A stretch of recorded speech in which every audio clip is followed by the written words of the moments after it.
زمین کا جغرافیہ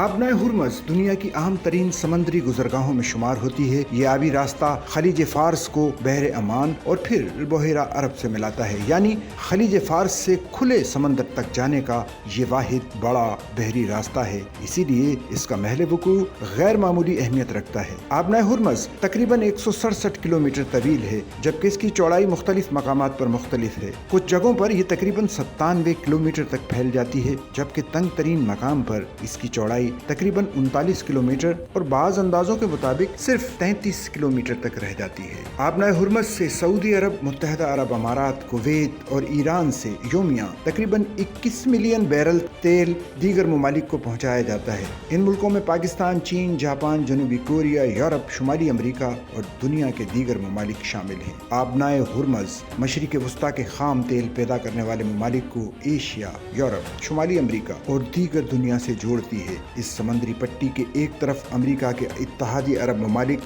تو دوسری طرف ایران ہے۔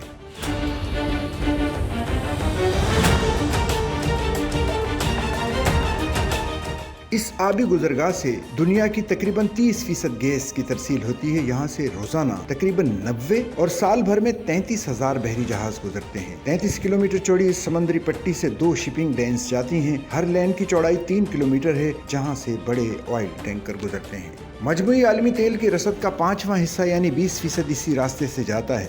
آبنائے ہرمز سے سعودی عرب، متحدہ عرب امارات، کویت اور ایران سے یومیہ تقریباً 21 ملین بیرل تیل دیگر ممالک کو پہنچایا جاتا ہے۔ دنیا میں سب سے زیادہ LNG برآمد کرنے والا ملک قطر بھی اپنی برآمدات کے لیے اسی گزرگاہ پر انحصار کرتا ہے۔ اس کے شمال میں ایران واقع ہے، جبکہ جنوب میں عمان کا مسندم علاقہ موجود ہے اور متحدہ عرب امارات بھی اس کے جنوبی اطراف میں واقع ہے۔ اسی وجہ سے یہ راستہ صرف جغرافیائی نہیں بلکہ سیاسی اور عسکری اعتبار سے بھی بہت حساس سمجھا جاتا ہے۔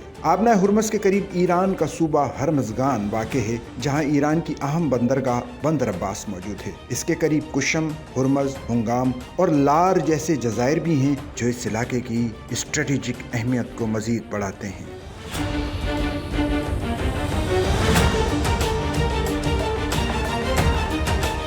آبنائے ہرمز کی اصل اہمیت اس کے ذریعے گزرنے والی توانائی کی ترسیل ہے۔ دنیا کے بڑے تیل برآمد کرنے والے ممالک جیسے سعودی عرب، ایران، عراق، کویت، قطر اور متحدہ عرب امارات کا بڑا حصہ اسی راستے سے عالمی منڈیوں تک پہنچتا ہے۔ تاریخی اعتبار سے بھی اس کی اہمیت صدیوں پر محیط ہے۔ قدیم زمانے میں یہ مشرق اور مغرب کے درمیان تجارت کا اہم بحری دروازہ تھی، جہاں سے چین کی ریشم، کپڑا، ہاتھی دانت اور دیگر قیمتی اشیاء گزرتی تھی۔ جدید دور میں بھی آبنائے ہرمز کئی بار عالمی تنازعات کا مرکز بنی رہی۔ 1980 کی دہائی میں ایران عراق جنگ کے دوران ٹینکر وار میں تیل بردار جہازوں کو نشانہ بنایا گیا۔ 1979 سچل نیوز نیٹ ورک کی ویڈیوز میں خوش آمدید۔ ناظرین، ویڈیو سے متعلق اپنی قیمتی رائے کا اظہار کمنٹ باکس میں ضرور کریں اور چینل کو سبسکرائب کریں۔